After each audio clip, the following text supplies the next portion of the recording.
I have not found an end for this teaching today. And I guess as I'm up here trying to figure out as I was reading, I was thinking ahead of the game, going, how am I going to end this? Here's a big secret I learned while I'm up here. It doesn't end. That's right. It doesn't end. There's no end to this. But you understand,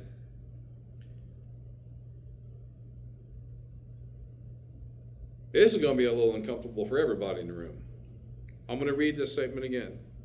And I want y'all to look at me when I read this. And I want you to think of me standing up here teaching when I read this. Okay? This is important. Some men teach not according to the word of God, and with a spiritual judgment, and according to the spiritual sense and experience, but according to his own carnal reason and the vanity of his mind, being puffed up and swelled up with a high opinion of himself, of his great parts and abilities, of his knowledge of things above others, and of his capacity to penetrate into and find out things which are not seen and known by others.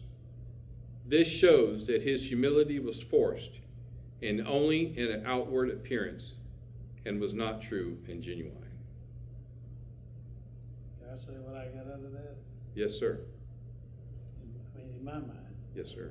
this is the same thing that Satan operates with That's right. by throwing in a little truth with the lie, and just humbling himself and giving himself all this knowledge that he has, Yes. and it infiltrates people's minds, and they think about all those wrong things too much, and that's how it draws them away from the truth.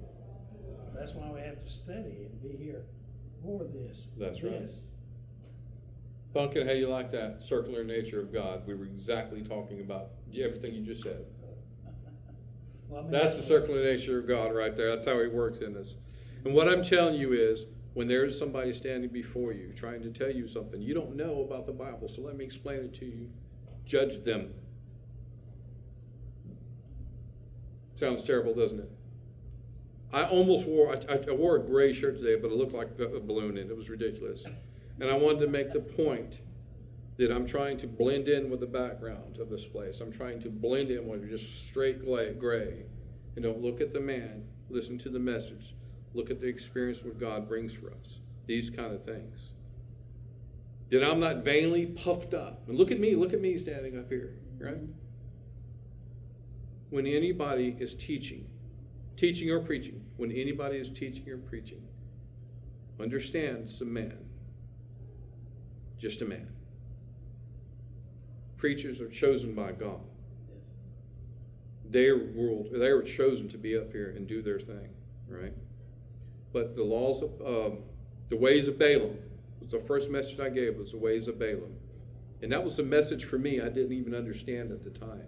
So the ways of Balaam. Balaam was so, look at me. Look how special I am. He seeks the rewards of favoritism. He was a prophet. God spoke to him. He was a prophet. But he was still a worldly man. Yes. Who tried to use his platform, his power, to puff himself up. Make money. That's right, to make money and say, look at me, look how special I am, look how righteous I am. These are the things we have to guard for. These are the things that sometimes we don't understand are false teachings, because it's not, they may be saying the right words, but what is the reasoning behind the words? These are things why I question, and I don't doubt, but I question, I pray about it every time before I get up here and give a message. Am I coming up here because I'm going to show off my new shoes, or tennis shoes today? Or what am I coming up here for? And this is why. And personally, I get so much faithful juice, if you will. I get so much personal reward out of being up here. So even for me, there's a certain selfishness to it. Okay. I take such personal gratification of serving the Lord in any way that I can. And if he is